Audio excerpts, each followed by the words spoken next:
انہیں بخش دے جنہوں نے توبہ کی ہے۔ اور جب توبہ کرنے کے بعد جب اللہ تعالیٰ فرماتا ہے کہ وہ فرشتے عرض کرتے ہیں وَاتَّبَعُوا سَبِيلَكَ، وہ لوگ جو تیرے رستے پر چلتے ہیں۔ یعنی توبہ ایک ایسا امر ہے کہ صرف زبانی کلامی نہیں ہونے چاہیے۔ توبہ کی اثرات ہوتی ہیں، جس طرح سردی آئے تو اثرات ہوتی ہیں، دھوپ نکلے تو اثرات ہوتی ہیں، اسی طرح توبہ کے بھی بندے کے وجود پر اثرات نظر آنے چاہیے۔ وہ کیا ہے کہ توبہ کرے اور توبہ کرنے کے بعد پھر خدا کا رستہ نہ چھوڑے، ہمیشہ اس رستے پر چلتا ہے۔ یہ توبہ کے اثرات ہیں۔ تو معلوم ہوا قرآن حکیم کی روشنی میں کہ اللہ تعالیٰ نے اپنی جناب میں یہ انتظام کیا ہوا ہے کہ اللہ کے معصوم فرشتے، اور فرشتے بھی خاص ہیں، ان کی ڈیوٹی ہے عرش کو اٹھائے رکھتے ہیں اور کرتے کیا اللہ کی حمد بھی کرتے ہیں اور ساتھ ساتھ مومنین کی بخشش کی دعا بھی مانگتے رہتے ہیں۔ تو مومنین کو یہ فائدہ حاصل ہے کہ اگر ایمان دل میں راسخ ہے تو اللہ تعالیٰ نے اپنی جناب سے ان کی بخشش کا خود سے سامان کیا۔ یہ وہ ایک فیض ہے تو ہمہ مطلب۔ اب یہ دیکھیے کہ فرشتے اپنی مرضی سے دعا کرتے ہیں؟ نہیں، ان کی اللہ نے ڈیوٹی لگائی ہوئی ہے۔ فرشتے کوئی کام بھی اپنی مرضی سے کرتے نہیں۔ اللہ پر فرماتا ہے کہ یہ میرے مامور بندے ہیں، میں نے انہیں ذمہ کام لگائے ہوئے ہیں۔ تو اس سے معلوم ہوا کہ اللہ خود چاہتا ہے کہ میرے محبوب کے غلاموں کی بخشش ہو جائے۔ تو اللہ تعالیٰ نے اپنی جناب سے اپنی چاہت کے تحت محبوب کے امتیوں کو بخشنے کے لیے جو سبب پیدا کیا ہے وہ فرشتوں کی دعا۔ اب آئیے احادیث کی طرف حضرت سیدنا انس رضی اللہ تعالیٰ عنہ فرماتے ہیں کہ رسول کریم صلی اللہ علیہ وسلم سے میں نے عرض کیا، یہ حدیث مبارک مسند احمد میں ہے، عرض میں نے یہ کی کہ ہم اپنے مردوں کے لیے دعائیں کرتے ہیں اور ان کی طرف سے صدقات، خیرات اور حج کرتے ہیں، کیا یہ چیزیں ان کو پہنچتی ہیں؟ تو نبی کریم صلی اللہ علیہ وسلم نے ارشاد فرمایا، حضور فرماتے ہیں کہ بے شک یہ چیزیں ان کو پہنچتی ہیں اور وہ ان سے خوش ہوتے ہیں۔ اور کس طرح خوش ہوتے ہیں؟ حضور فرماتے ہیں جس طرح تم زندوں کو تحفہ دے کر خوش ہوتے ہو، تمہاری یہ دعاؤں کا تحفہ دے کر وہ بھی راضی ہوتا ہے۔ ام المؤمنین مخدومۃ المسلمین حضرت عائشہ صدیقہ رضی اللہ تعالی عنہ آپ روایت کرتی ہیں کہ ایک شخص نے رسول کریم صلی اللہ علیہ وسلم کی خدمت اقدس میں حاضر ہو کر عرض کیا، یا رسول اللہ، میری والدہ ماجدہ انتقال کر گئی ہیں اور انہوں نے بوقت موت کوئی وصیت نہیں کی۔ یعنی اس دور میں لوگ کوئی نہ کوئی ایسی بات ضرور کرتے تھے کہ جن سے ان کا آخرت کا بھلا۔ اب یہی وہ سوال کرتا ہے، حضور کی بات کرنے آ گئی کہ اچانک موت آئی اور وہ کچھ کہنے کے قابل نہ رہی۔ سرکار مدینہ صلی اللہ علیہ وسلم سے پوچھتے ہیں کہ اگر میں ان کے لیے صدقہ اور خیرات کروں تو کیا ان کو ثواب پہنچے گا؟ نبی کریم نے ارشاد فرمایا، ہاں، تیرے صدقے اور خیرات کا ثواب ضرور تیری ماں کو پہنچے گا۔ اسی طرح حضرت عبداللہ بن عباس رضی اللہ تعالی عنہ سے روایت ہے کہ ایک شخص نے امام نبی جناب محمد مصطفیٰ صلی اللہ علیہ وسلم کی بارگاہ میں عرض کی کہ ہمیں ترمذی کی حدیث ہے، عرض کرتا ہے، یا رسول اللہ، میری ماں فوت ہو گئی ہے، اگر میں اس کی طرف سے صدقہ کروں تو کیا اس کو نفع پہنچے گا؟ حضور نے فرمایا، ہاں پہنچے گا۔ اس نے کہا کہ میرا ایک باغ ہے اور میں آپ کو گواہ بنا کے کہتا ہوں کہ میں نے پورے کا پورا باغ اپنی ماں کے نام پر صدقہ کر دیا۔ صحابہ، سوچنے والی بات ہے کہ اگر ہم چند پھل رکھ دیں تو لوگ اعتراض کرتے ہیں، اس نے چند پھل نہیں رکھے، پورے کا پورا باغ اپنی ماں کے نام پر صدقہ کر دیا۔ اور اگر بڑی اس حوالے سے پانچویں حدیث پیش کر رہا ہوں، اور یہ حدیث مشکات شریف میں ہے۔ مسند احمد میں بھی موجود ہے کہ سیدنا ابو ہریرہ رضی اللہ تعالیٰ عنہ سے روایت ہے کہ رسول کریم صلی اللہ علیہ وسلم نے ارشاد فرمایا کہ اللہ تعالیٰ جنت میں اپنے نیک بندے کا درجہ بلند فرماتا ہے. وہ بندہ عرض کرتا ہے کہ اے پروردگار مجھ کو یہ بلند درجہ جو تو نے عطا فرمایا اس کی وجہ کیا ہے؟ اس کے سوال کرنے کی وجہ یہ ہے کہ وہ سمجھتا ہے کہ میں کارل عمل سے ہو آیا ہوں، جو وہاں میں نے نیکی کرنی تھی وہ کر چکا ہوں، اب میں عمل کرنے کے اہل نہیں رہا، عمل کی دنیا سے میں جزا کی دنیا پہ آ گیا ہوں. تو اچانک یہ میرا درجہ بلند کر دیا گیا ہے. مجھے یہ درجہ ہے اللہ تمہیں کیوں عطا فرمایا ہے؟ تو اللہ تعالیٰ فرماتا ہے کہ اس کے پیچھے تیرے بیٹے کی دعا ہے جو تیرے حق میں کی گئی ہے، میں نے قبول کر کے تیرا درجہ بلند فرما دیا. اللہ اکبر حمدن کثیرا. پھر 6 نمبر پر حدیث حضرت عبداللہ بن عباس رضی اللہ تعالیٰ عنہما سے روایت ہے کہ رسول کریم صاحب ملک عظیم صلی اللہ علیہ وآلہ وسلم نے ارشاد فرمایا کہ بے شک اللہ تعالیٰ قبر والوں کو دنیا والوں کی دعا کا اتنا بڑا ثواب پہنچاتا ہے کہ جس طرح پہاڑ بڑے بڑے ہوتے ہیں، اور فرمایا کہ زندوں کی طرف سے مردوں کے لیے بہترین اگر کوئی تحفہ ہے تو وہ زندوں کی دعا ہے جو اپنے گئے ہوئوں کے لیے کرتے رہتے ہیں. فرمانے مصطفیٰ ہے یہ. اور الحمدللہ اہل سنت و جماعت کا کوئی یہ قدر بھی ایسا نہیں کہ جو ہم نے ہوا سے لیا ہو یا اس کی بنیاد نہ ہو. ملاحظہ کیا آپ نے کہ سال سلام تاجدار مدینہ جناب محمد مصطفیٰ صلی اللہ علیہ وآلہ وسلم خود بھی فرمایا کرتے تھے، اور نور صاحب ملک عظیم صلی اللہ علیہ وآلہ وسلم کے صحابہ بھی یہ سال ثواب کیا کرتے تھے، اور یہ فرماتے تھے کہ یہ امت محمد مصطفیٰ کے لیے ہے، اور ہم جو ختم کے آدمی کا دلاتے ہیں یا مجدد پاک کا ختم دلاتے ہیں یا علی حجویری رحمۃ اللہ تعالیٰ خواجہ خواجہ کا ختم دلاتے ہیں یا اپنے بزرگوں کا ختم دلاتے ہیں، اس کے پیچھے بھی یہی دلیل ہے کہ جو معمول نبی کائنات اور صحابہ کا تھا اہل سنت و جماعت بھی اسی عمل پر لگے ہوئے ہیں. اللہ اکبر. پھر تنبیہ غنیمت الطالبین، یہ کتاب حضرت غوث پاک سے منسوب کی جاتی ہے. غوث پاک رضی اللہ تعالیٰ عنہ بھی احسان ثواب کی تلقین کیا کرتے تھے اور کہا کرتے تھے کہ 11 مرتبہ قل هو اللہ احد اور کچھ قرآن مجید میں سے پڑھ کر اس کے ثواب کا ہدیہ صاحب قبر کو بھیجے تو اللہ تعالیٰ قبول فرما تو اس کے درجے بلند فرما دیتا. یہ کوئی آج کا طریقہ نہیں ہے، یہ سنت ہے امام الانبیاء صلی اللہ علیہ وسلم. یہ طریقہ ہے اصحاب رسول اللہ اہل بیت اطہار کا، اور یہی معمول ہے اسلاف کا، بزرگوں کا. صاحبان معلوم ہوا کہ اصحاب ثواب کوئی ایک ایسی بدعت نہیں ہے، اس میں رب کائنات اپنے بندوں کی دعا کو قبول فرماتا ہے. آپ نے کبھی کسی اور سے دعا مانگی ہے؟ جب بھی مانگتے ہیں خدا سے مانگتے ہیں، اور خدا کے خزانوں میں کوئی کمی ہے؟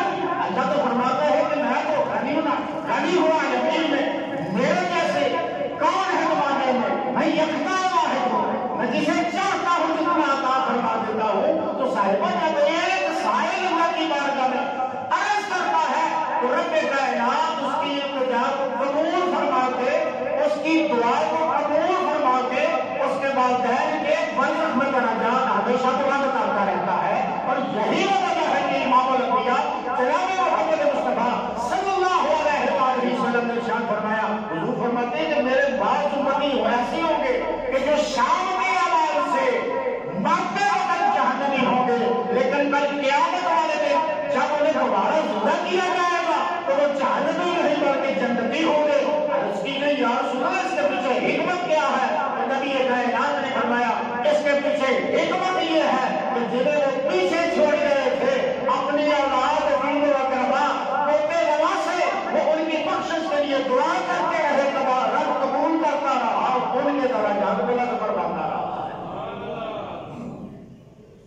اللہ اکبر حمدن کثیرا. تو یہ انتظام خود رب کائنات نے اپنی جناب سے بھی کیا ہے. احسان ثواب کا انتظام اپنے محبوب کے عمل سے بھی کیا ہے. احسان ثواب کا کام نبی کائنات کے صحابہ نے بھی کیا ہے.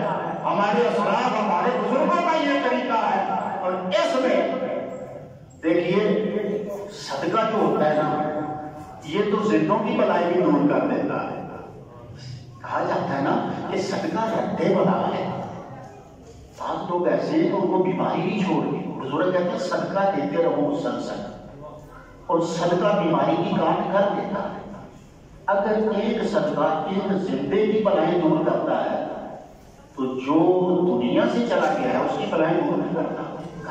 کیوں کہ نبی کائنات نے ابھی یہ طریقہ بتایا ہوا ہے. اور دنیا کی بلائیں کیا ہے, دنیا کی مصیبتیں کیا ہے؟ کبھی تصور کیا ایک ایسا کمرہ جس میں نہ کھڑکی نہ دروازہ نہ کوئی ہوا کا انتظام. ارے تو 4 دن اپنے کمرے میں اس طرح بند کر کے بیٹھ تجھے معاشرت ہوگی, مرنے سے لے کر قیامت تک قبر میں بند رہنا پڑے گا. یہی عذاب بہت بڑا ہے. اور کبھی سوچا کہ اگر اللہ بہت بڑے اعمال ہوئے ہوئے تو جو دیگر عذاب مسلط کیے جاتے ہیں. انسان جب مرتا ہے نا اعمال اس کے اچھے ہوں تو فرشتے آتے ہیں اور جہنم کی کھڑکی کھولتے ہیں اچھے بندے کے لیے. وہ ڈر جاتا ہے, وہ کہتے ہیں یہ تیرے لیے نہیں ہے, ہم صرف تجھے یہ دکھانا چاہتے ہیں کہ اگر تو اعمال برے کر کے آتا تو اس جگہ پہ تجھے پھینکا جانا تھا. یہ صرف تجھے دکھانے جب یہ کھڑکی کھولی ہے رب نے تو تیرے لیے جنت کا انتظام کیا ہوا ہے. اس لیے صاحبان, اور یہ ایسا بھی نہیں ہے کہ اس کے پیچھے صرف ہماری جماعتی لگی ہوئی ہے. علماء اہل حدیث میں ایک بڑا نام ہے مولوی یوسف پنجابی, دنیا سے چلے گئے, بڑا ان کا نام اور نام تھا. وہ بھی یہی مانتے ہیں, کہتے ہیں کہ بے شک زندوں کی دعا مردوں کے لیے اور ان کا صدقہ دینا جانے والوں کے لیے بلندی درجات کا باعث ہے. ہم تو سب نیا کام کرتے ہیں, ہمارا بھی معاملہ یہی ہے کہ ہم اپنے جانے والوں کے لیے ہمیشہ سے کچھ نہ کچھ کرتے آئے ہیں. اور اسی طرح رشید احمد گنگوہی دیوبندی وہ بھی اپنے تذکرہ رشید میں لکھتے ہیں, کہتے ہیں کہ احادیث سے نفع پہنچنا یہ بات تحقیق سے ثابت ہے. اور اسی پر جمہور صحابہ اور ائمہ کرام کا مذہب ہے. یہ لوگ خود بھی مانتے ہیں. اسی طرح دیوبندی حضرات کے بہت طیب طالب علم ہے اشرف علی تھانوی, وہ بھی یہی کہتے ہیں کہ احسان ثواب کا فائدہ کرنے والے کو ہوتا ہے. اسی طرح سردار اہل حدیث سلام محمد شریف وہ بھی یہی کہتے ہیں کہ ہر شخص کو اختیار ہے کہ اپنے عمل کا ثواب مردہ یا زندہ کو دے دے. جس طرح ہم مردہ کو ثواب پہنچتا ہے اس طرح زندہ کو بھی ثواب پہنچتا ہے. مانتے کون سے بھی بڑے ہیں اور ہمارے تو الحمدللہ یہ اعمال کی شامل ہے. اسی طرح قاسم نانوتوی نے بھی احسان ثواب کا درست لکھا ہے. اسی طرح صدیق حسن بوبالی اہل حدیث نے بدر حیات میں احسان ثواب کو درست لکھا ہے. صاحبان توجہ کیجیے, اب ہم جو محفل پاک سجاتے ہیں کسی نہ کسی کے نام کی سجاتے ہیں, اس کے پیچھے کیا راز ہے؟ حضرت جابر رضی اللہ تعالی عنہ روایت کرتے ہیں کہ میں نے رسول خدا تاجدار انبیاء جناب محمد مصطفیٰ صلی اللہ علیہ وآلہ وسلم کے ساتھ نماز عید الاضحیٰ پڑھی. اور جب نبی کریم صلی اللہ علیہ وآلہ وسلم نماز سے لوٹے تو ایک مینڈا لایا گیا اور آپ نے اس کو ذبح کیا اور ذبح کرتے ہوئے پڑھا بسم اللہ اللہ اکبر. اے اللہ یہ میری طرف سے بھی ہے اور میری امت کی طرف سے بھی ہے.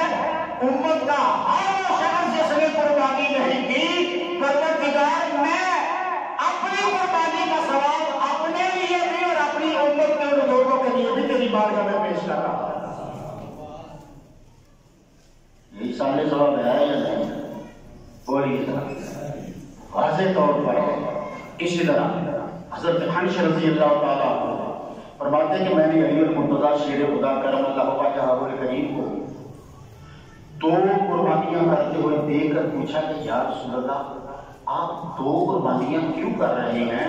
تو آقا کریم صلی اللہ علیہ وآلہ وسلم نے ارشاد فرمایا، حضور فرماتے ہیں کہ میں ایک قربانی اپنی طرف سے کر رہا ہوں اور ایک قربانی میں اپنی امت کی طرف سے کر رہا ہوں، اور علی میں تجھے بھی حکم دیتا ہوں کہ تو بھی ایک قربانی اپنی طرف سے کیا کر، ایک قربانی محمد کی امت کی طرف سے کیا۔ اب دیکھیے قربانی ہے تو اللہ کے نام پر ہے، لیکن اس کا ثواب تقسیم کیا جا رہا ہے، بانٹا جا رہا ہے، اس میں کوئی حرج نہیں۔ آپ جو بھی پڑھتے ہیں، قرآن پڑھتے ہیں، تلاوت کرتے ہیں، درود پڑھتے ہیں، وظائف پڑھتے ہیں، یہ کس کے لیے ہوتے ہیں؟ یہ اللہ کے لیے ہوتے ہیں۔ اور ثواب کس کے لیے؟ آپ محسوس کر سکتے ہیں یا اللہ میری ماں کو ثواب پہنچے، میرے باپ کو ثواب پہنچے، میرے دادا کو پہنچے، میرے نانا کو پہنچے، تو اللہ تعالیٰ اس کو قبول فرماتا ہے، اور جن کے لیے دعا کی جاتی ہے رب کائنات ان کو اجر اور صلہ اور ثواب عطا فرما دیتا ہے۔ سنیے نبی الانبیاء جناب محمد مصطفیٰ صلی اللہ علیہ وآلہ وسلم کا فرمان، اور یہ حدیث مبارک محمد بن عبد الوہاب نجدی اس نے اپنی کتاب میں لکھی ہوئی ہے۔ وہ کہتا ہے کہ سرکار سے مرفوع حدیث ہے، آقا کریم نے فرمایا کہ جب قبرستان میں جاؤ تو 11 مرتبہ قل هو اللہ پڑھا کرو، اور اس کا ثواب قبرستان میں جتنے مومنین ہیں ان کی ملک کر دیا کرو۔ اللہ تعالیٰ تمہارے اس عمل سے اتنا راضی ہوگا کہ جتنے اس قبرستان میں مومنین مدفون ہیں ان کی تعداد کے برابر اللہ تمہیں بھی اجر عطا فرما دے۔ یہ ہے ایصال ثواب۔ اللہ اکبر حمدا کثیرا۔ اور یہ بات یاد رکھیں کہ یہ ہماری دعائیں، ہمارا قرآن پڑھنا اور بالخصوص 5 وقت کی نماز پڑھنا، چلتے پھرتے اللہ تعالیٰ کا ذکر اذکار کرتے رہنا، یہ ہمارے والدین کے لیے ایک ایٹومیٹکلی ثواب کا بھی باعث ہے۔ نبی الانبیاء مسلم شریف کے پیچھے حضور علیہ السلام فرماتے ہیں کہ جب ایک ایمان والا مر جاتا ہے تو عمل کی دنیا سے وہ نکل جاتا ہے، لیکن اس کے کچھ کام ایسے ہیں کہ جن کا ثواب اس کو مرنے کے بعد بھی ملتا رہتا ہے۔ مسلم شریف کی حدیث ہے، حضور فرماتے ہیں وہ مرنے والا تو مر جاتا ہے، لیکن اس کے عمل کا وہ خاص عمال جو اس نے کیے ہوتے ہیں مرنے کے بعد بھی اس کو فائدہ ملتا رہتا ہے۔ وہ کام کون سے ہیں؟ حضور علیہ السلام فرماتے ہیں کہ قرآن پڑھا ہوا ہو اور اپنی زندگی میں قرآن پڑھا گیا ہو، وہ مر بھی گیا تو جتنے اس کے شاگرد مرتے دم تک قرآن پڑھتے رہیں گے اس پڑھانے والے کو ثواب ملتا رہے گا۔ دوسرا، حضور علیہ السلام نے ارشاد فرمایا کہ کوئی ایک کام ایسا کر گیا صدقہ جاریہ کا، مرنے والا مر بھی گیا، اس کا کیا ہوا کام جاری ہے، تو جب تک وہ کام جاری ہے کام کرنے والے کو قبر میں ثواب ملتا رہے گا۔ تیسرا، نبی کریم نے ارشاد فرمایا کہ مرنے والا اپنے پیچھے نیک اولاد چھوڑ جائے۔ کہیے سبحان اللہ۔ یہ نیک اولاد بہت بڑی اللہ تعالیٰ کی نعمت ہے۔ اپنی اولادوں کو دین کی طرف لگاؤ۔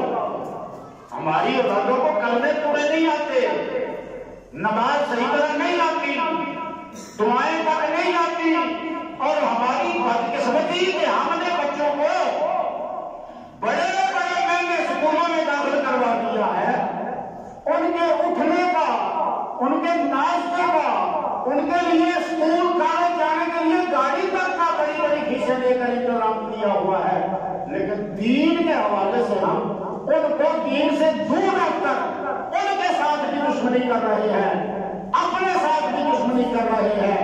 ایک ایک مومن ایک ایک استغفار کو قبر میں ترستا ہے، ایک ایک کلمے کو ترستا ہے کہ میرے لیے کوئی دعا کر دے، میرا درجہ بلند ہو جائے یا میرا عذاب ختم ہو جائے۔ اور ہم فی زمانہ اس جدید دور میں اپنی اولاد کو دین سے دور رکھ کر ان کے تباہی کا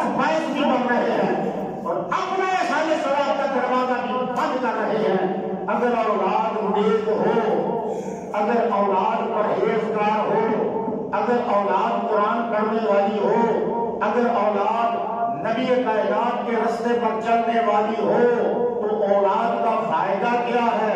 اولاد نماز پڑھنے آئے گی، وضو اس نے کیا ہے، قیام رکوع سجود اس نے کیے ہیں، حضور کے فرمان کے مطابق ثواب پڑھنے والے کو بھی مل گیا، اس کی ماں اس کے باپ کو قبر میں بھی ثواب پہنچ گیا۔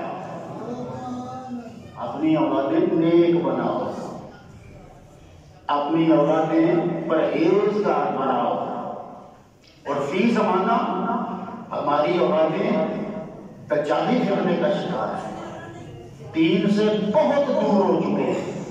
بعض اوقات سر بھی آتے ہیں، سوال کیا جاتا ہے کہ نبی کسے کہتے ہیں، نبی اور رسول میں کیا فرق ہے، کتنے رسول ہوئے، ہمارے نبی کا کیا نام ہے، فلاں نام میں کتنی رکھتے ہیں۔ نوجوان نسل اسٹوڈنٹس پڑھے لکھے ان سوالوں کے جواب نہیں جانتے۔ یہ پوچھا جائے فلاں فلم کب ریلیز ہوئی تھی، بٹ بتاتے ہیں، فلاں فلم میں گانے کون سے تھے، بٹ بتاتے ہیں، اس میں ہیرو کون تھا، بٹ بتاتے ہیں، اور پوچھنا میں چاہتا ہوں کہ جنگ یرموک میں ہیرو کون تھا، اسپانیہ میں جا کے کون لڑا، روما کے ساتھ کس نے ٹکر دی، 29 میں کن لوگوں نے اپنے ساتھ ٹکرائے۔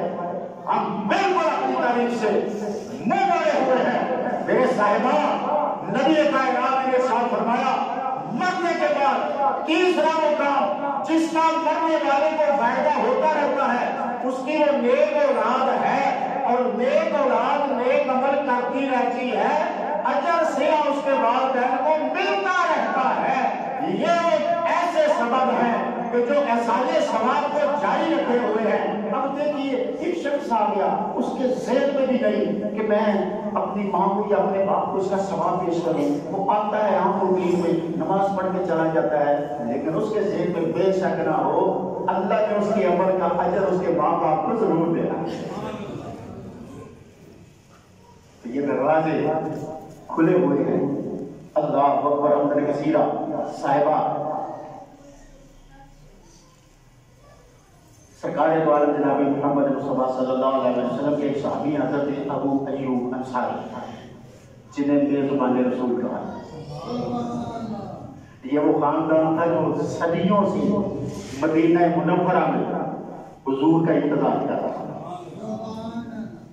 یہ وہ خاندان تھا جسے طبع میرج میں آتے گیا تو یہ حضرت ابو ایوب انصاری کہتے ہیں کہ رسول کریم صلی اللہ علیہ وسلم کی بارگاہ میں نے عرض کیا، یا رسول اللہ، میری خواہش ہے کہ آپ رطب، بصرہ اور کھجورے کھائیں، اور اس کے ساتھ میں لفظ بات کی تھی، بڑے آرام سے بول رہا ہوں، کہتے ہیں یا رسول اللہ آپ ایک یہ پھل کھائیں، اس کے ساتھ میں آپ کے لیے بکری ضرور ذبح کروں گا،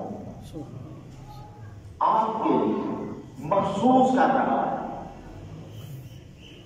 آپ کے لیے بکری ضرور ذبح کروں گا۔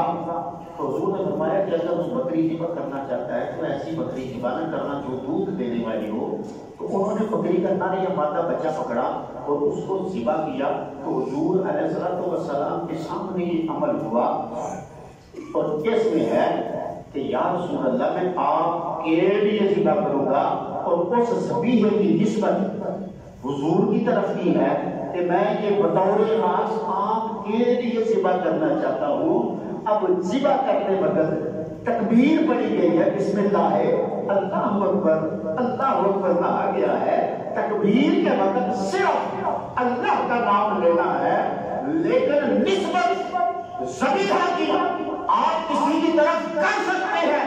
دلیل کیا ہے؟ صحابی پوچھ رہا ہے، سونا یہ قربانی میں، یہ ذبح میں آپ کے لیے کرنا چاہتا ہوں، تو نبی کائنات نے ایسا کرنے کی اسے اجازت عطا فرمائی ہے۔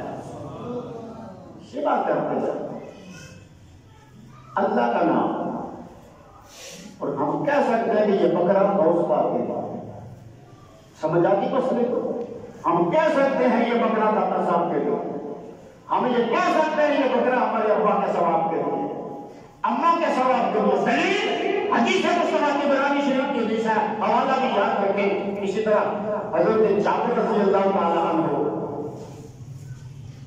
کہتے ہیں کہ میں نے رسول کریم صلی اللہ علیہ وسلم کے ساتھ باہر نکلا تو نبی پاک ایک انصاری عورت کے گھر گئے تو اس نے آپ کے لیے بکری چبائی۔ مسئلے کی سمجھ آ رہی ہے؟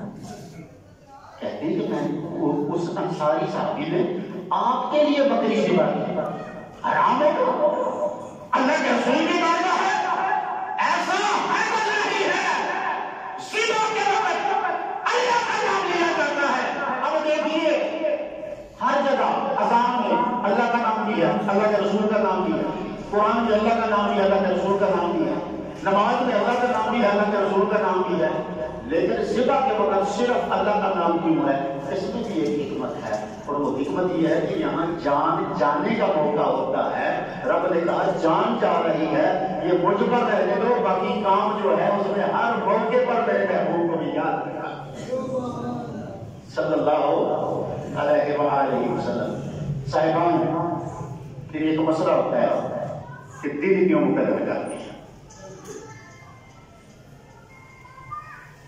ہمارے یہاں معمول ہوتا ہے، ہم نے 11ویں کا دن مخصوص کیا ہوا ہے، 10ویں کا دن مخصوص کیا ہوتا ہے، 40ویں کا دن مخصوص کیا۔ یہاں یہ بات یاد رکھیں کہ ساز ثواب ایک ایسا عمل ہے کہ آپ کبھی بھی اور کہیں بھی کسی وقت بھی کر سکتے ہیں، لیکن ہم نے مخصوص کیوں کیا ہوتا ہے؟ بھائی آپ سے میں ایک سوال کرتا ہوں کہ آپ کل کیوں نہیں آئے جمعہ پڑھنے کے، یا کل کیوں نہیں آئے؟ دن مخصوص ہے یا نہیں ہے؟ تو شریعت بتاتی ہے کہ دن مخصوص کرنا کوئی کام غلط نہیں ہے، اس میں فائدہ آ جاتا ہے۔ 10ویں میں 40ویں میں ہمیں یہ فائدہ ہوگا کہ ہمارے وہ عزیز و اقربا جو کہیں دور رہتے ہیں اور بہت کی بات نہیں آ سکتے تو ایک دن مخصوص کر دیتے ہیں، اس میں اپنے بھی آ جاتے ہیں، بیگانے بھی آ جاتے ہیں، مل کے دعائیں خیر ہو جاتی ہے، احسان ثواب ہو جاتا ہے، جس کے ابھی اس حوالے سے میں نے 6 حدیث پیش کی ہے۔ دل مخصوص کرنا کیا یہ شریعت سے باہر عمل ہے یا اس کے حوالے سے کوئی حکم احکام بھی ہے؟ سنیے نبی کائنات جناب محمد مصطفیٰ صلی اللہ علیہ وسلم کا فرمان۔ حضرت انس بن مالک صحابی ہے، عرض کرتے ہیں کہتے ہیں کہ نبی کریم نے ارشاد فرمایا ان من افضل ایام یوم الجمعہ، حضور فرماتے ہیں کہ سارے دنوں میں سے اگر افضل کوئی دن ہے تو جمعۃ المبارک کا دن ہے۔ مخصوص کیا یا نہ کیا؟ حضور فرماتے ہیں اس دن ابو داؤد کی حدیث سے حاصل ہے، حضور فرماتے ہیں اس دن آدم علیہ السلام کو پیدا کیا گیا، اسی روز ان کی روح کو قبض کیا گیا۔ حضور فرماتے ہیں اسی روز قیامت کا اعلان ہوگا، سور پھونکا جائے گا، اسی روز سب پر روشنی طاری ہو جائے گی، اور فرمایا کہ اس دن لہٰذا تم پر ضروری ہے کہ اپنے نبی پر کثرت کے ساتھ درود پڑھو، کثرت سے درود پڑھو، صلی اللہ ہو، پڑھیے صلی اللہ ہو، پھر پڑھیے صلی اللہ ہو، پھر مخصوص نہیں کرنا چاہیے۔ مشکات، ترمذی، نسائی، ابن ماجہ، سرکار دو عالم کا فرمان ہے، حضرت عائشہ صدیقہ رضی اللہ تعالی عنہا روایت کرتے ہیں حضور علیہ الصلوۃ والسلام ہر پیر اور جمعرات کو روزہ رکھا کرتے ہیں۔ پھر مخصوص کیا یا نہ کیا؟ بولیے ہر پیر اور جمعرات کو حضور روزہ رکھا کرتے ہیں۔ اللہ ہو کر اپنے وسیلہ اعمال پیر اور جمعہ کے روز حضور فرماتے ہیں کہ اللہ کی بات میں اعمال سوموار والے دن اور جمعہ کے دن پیش کیے جاتے ہیں اللہ کی بات میں اعمال تیرے میرے سب کے، اور حضور فرماتے ہیں کہ مجھے پسند یہ ہے کہ جب اعمال پیش کیے جا رہے ہوں محمد کا سوموار کو بھی روزہ ہو، محمد کا جمعے کو بھی روزہ صلی اللہ علیہ وسلم۔ دیکھیے اللہ نے بھی مخصوص کر دیا ہے، مقرر کر دیا ہے۔ حضرت ابو ہریرہ رضی اللہ تعالیٰ عنہ راوی ہے، کہتے ہیں کہ رسول کریم صلی اللہ علیہ وسلم نے فرمایا کہ جمعہ کے دن ایک ساعت ایسی آتی ہے کہ اگر کسی مسلمان کو معلوم ہو جائے تو اس میں دعا قبول ہو۔ اللہ نے وہ ساتھ رکھی ہے، دل مخصوص کر دیا. دل کون سا ہے؟ بولیے دل کون سا ہے؟ اور بزرگ کہتے ہیں وہ ساتھ یا تو خطبے کے درمیان کے وقت میں آتی ہے یا جمعے کی اذان کے بعد ہوتی ہے، اور بعض بزرگ کہتے ہیں کہ عصر سے لے کر مغرب تک کے درمیان وہ وقت آتا ہے جس میں جو دعا بھی مانگی جائے اللہ قبول فرماتا ہے. جبریل آیا حضور کی خدمت میں شیشہ لے کر، سرکار نے اسے دیکھا، ارشاد فرمایا کہ یہ شیشہ کیا ہے؟ جبریل عرض کرتے ہیں یا رسول اللہ یہ جمعہ کا دن ہے.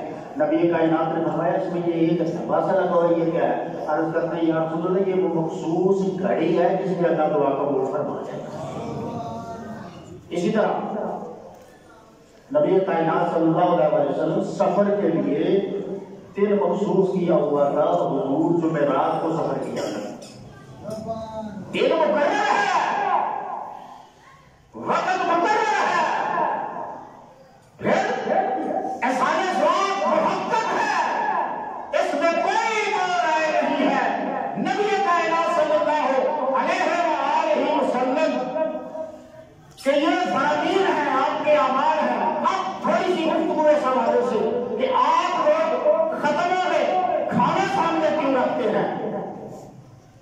جی وجہ یہ طریقہ درست نہیں. پہلی حدیث قرآن پہلا فرمان ہے اللہ پاک کا، کہیے سبحان اللہ. اللہ فرماتا ہے فَقُلُوا مِمَّا ذُكِرَ اسْمُ عَلَيْهِ ذُكِرَ اسْمُ اللَّهِ عَلَيْهِ ان کنتم بآیاتہ مؤمنون. اللہ مومنین اللہ تعالیٰ فرماتا ہے تو کھاؤ اس میں سے جس پر اللہ کا نام لیا گیا ہے اگر تم اللہ کے قرآن کی آیتوں کے ماننے والے. اللہ کہہ رہا ہے کھاؤ اس میں سے، اس میں سے جن پر اللہ کی آیات پڑھی گئی ہے، اللہ کا نام لیا گیا ہے. اسی طرح رب کائنات نے فرمایا اور کھاؤ جو کچھ تمہیں اللہ نے روزی دی حلال پاکیزہ، اور ڈرو اللہ سے جس پر تمہارا ایمان ہے. ارشاد ربانی سے واضح ہے کہ اگر اللہ تعالیٰ کی آیات پر ایک ماننے والے کا ایمان ہے تو ہمیشہ وہی کھانا کھائے گا جس پر خدا کا نام لیا جاتا ہے. حدیث مبارک غزوہ تبوک کے دن بھوک نے لوگوں کا برا حال کر دیا. حضرت عمر نے عرض کی یا رسول اللہ لوگوں سے ان کا بچا کچا کھانا منگوائیے اور اس کھانے پر اللہ تعالیٰ سے برکت کی دعا آپ کی. تو رسول خدا صلی اللہ علیہ وسلم نے فرمایا ٹھیک ہے. آپ نے دسترخوان بچھوا دیا اور فرمایا جو کچھ جس کے پاس تھوڑا بہت بچا ہوا ہے وہ لے آئے. حدیث مبارک میں کوئی شخص کسی کے پاس ایک مٹھی جو کی تھی، ایک مٹھی چھہارے کی تھی، کوئی دوسرا روٹی کا ٹکڑا، حتیٰ کہ دسترخوان پر تھوڑی سی چیزیں جمع ہو گئی. پھر رسول خدا صلی اللہ علیہ وسلم نے اس کھانے پر کچھ پڑا،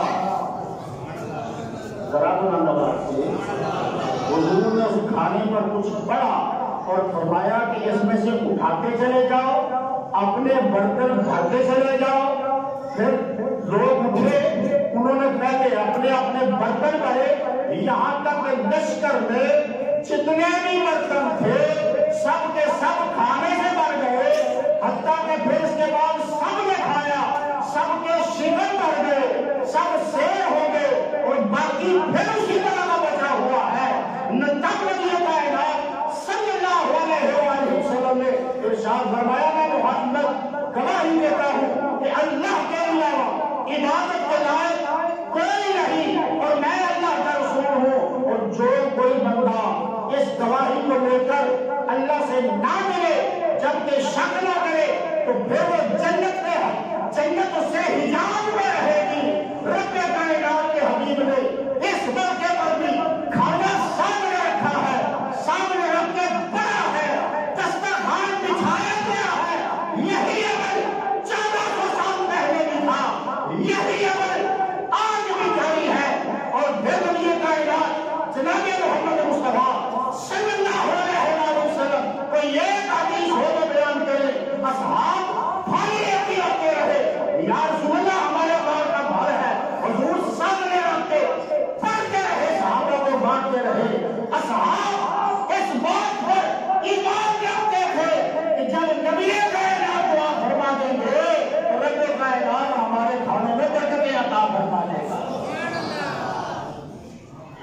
ایسا عمل نہیں ہے.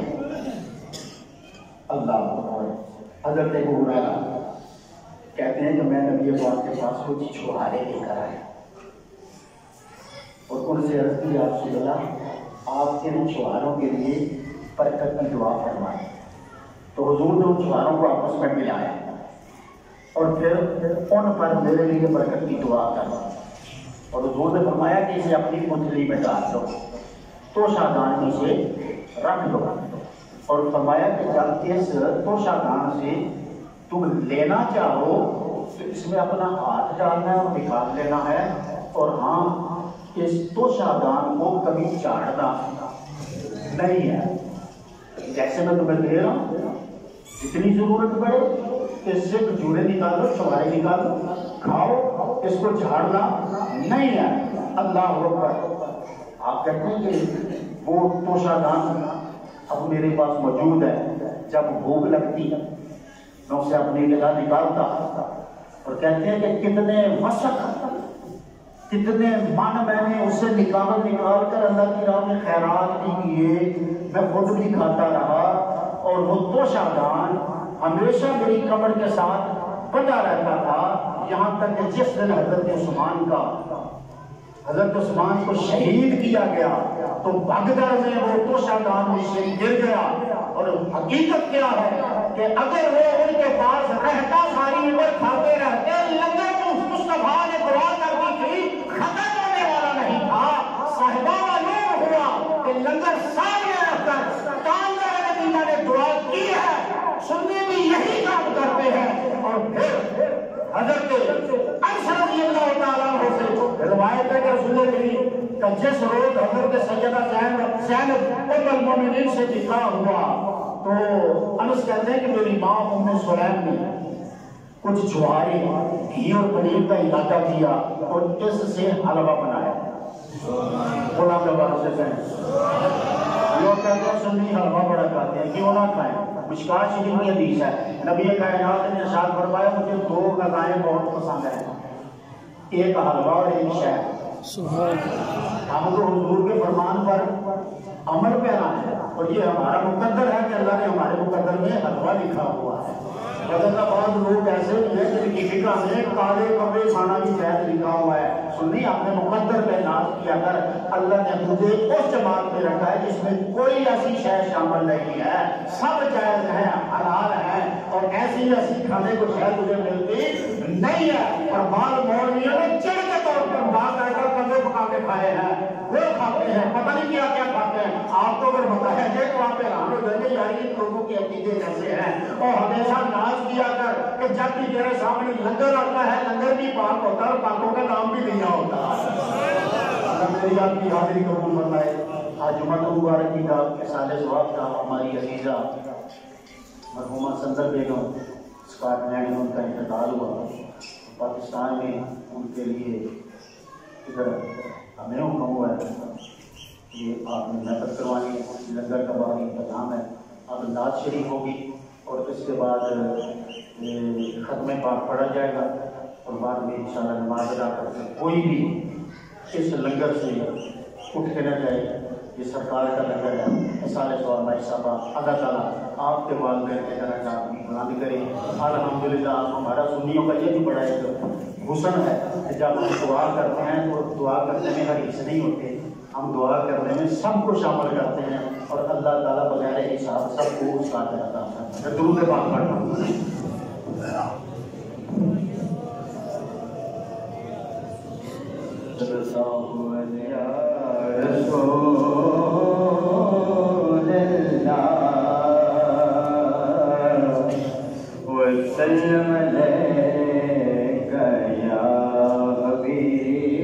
کوئی زبان کو موٹنا ہے آواز بلا محمد جناب پاک پڑھیے صلی اللہ علیہ یا رسول اللہ وسلم علیک یا حبیب اللہ.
فتحية فلسطين ربنا ظلمنا أنفسنا فاغفر لنا حتى نكون خاسرين والذين جاءوا من بعد يقولون ربنا اغفر لنا ولإخواننا الذين سبقونا بالإيمان ولكن جتنے بھی تیرے بندے تیری بات میں حاضر ہیں سب کی حاضری قبول فرما اس حاضری کا صدقہ مولا سب کو بیت اللہ کی حاضری عطا فرما روضہ رسول کی حاضری عطا فرما سب کے دلوں کی جائز حاضری پوری فرما ولکن جو کلمہ کلام پڑھا گیا جو کلمہ کلام مدارس سے ملا سب تیری بات میں پیش کرتے ہیں یا اللہ قبول فرما اس کثیر درود پاک قرآن پاک کی پڑھائی پر اپنی عظمتوں اور حفاظتوں کے لائق اجر و ثواب عطا خصوصاً بالخصوص جتنے بھی میرے یہ بزرگ بھائی بچے موجود ہیں ہمارے جتنے بھی دنیا سے گئے مولا کریم درجہ بدرجہ ان کی ارواح کو پیش کرتے ہیں قبول کسی کی ماں کسی کا باپ چھوٹے بڑے یا سب کی بخشش فرما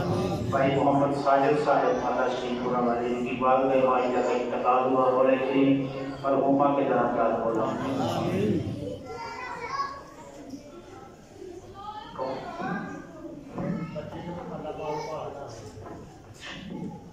پروردگار عالم میری بات کے آگے میں التجا ہے جتنے بھی دنیا سے گئے سب کی بخشش فرما رانا خدایا صاحب کی والدہ انتقال کرنے مولا جنت میں حیثیت انسان کمیاں کوتاہیاں ساری خطائیں دعا پروردگار عالم جتنے میرے یہ پیارے وجود ہیں ان کے جتنے بھی بیمار ہیں یا ان میں کوئی بیمار ہے حضور کی رحمت کا صدقہ سب کو صحت کلی عطا مولا کریم کلمہ کلام تیری بارگاہ میں پیش کیا تیرے محبوب کریم کی بارگاہ میں پیش کرتے ہیں ان کے لیے تو خیر تمام مومنوں کی ماؤں کو تمام اصحاب رسول اہل بیت کے اطہار کو درجہ بدرجہ پیش کرتے ہیں تمام مومنین کی ارواح کو پیش کرتے ہوئے بالخصوص ہماری عزیزہ مرحومہ مقبولہ سنتر بی بی مولا کریم ان کی روح کو پیش کرتے ہیں قبول فرما یا اللہ ان کو جنت میں اعلیٰ مقام یا اللہ ان کے رواحین کو صبر جمیل عطا یا اللہ جو قرضے کے پہاڑ تلے لبے ہیں دستے غیب سے ان کی امداد ملک پاکستان کی عالم اسلام کی خیر کرے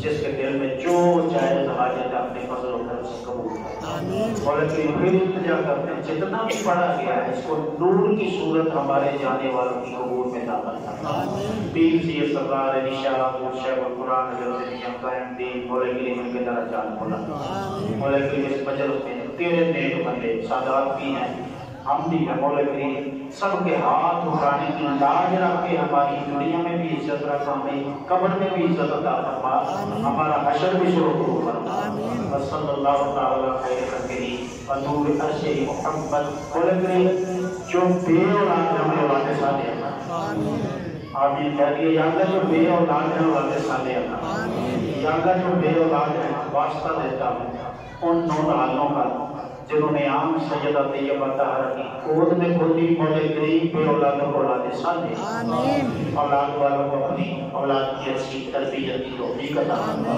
وَأُفْوِضُ أُمُورَنَا إِلَى اللَّهِ إِنَّ اللَّهَ بَصِيرٌ بِالْعِبَادِ وَصَلَّى اللَّهُ تَعَالَى عَلَى خَيْرِ الْوَرَى سَيِّدِنَا مُحَمَّدٍ وَعَلَى آلِهِ وَصَحْبِهِ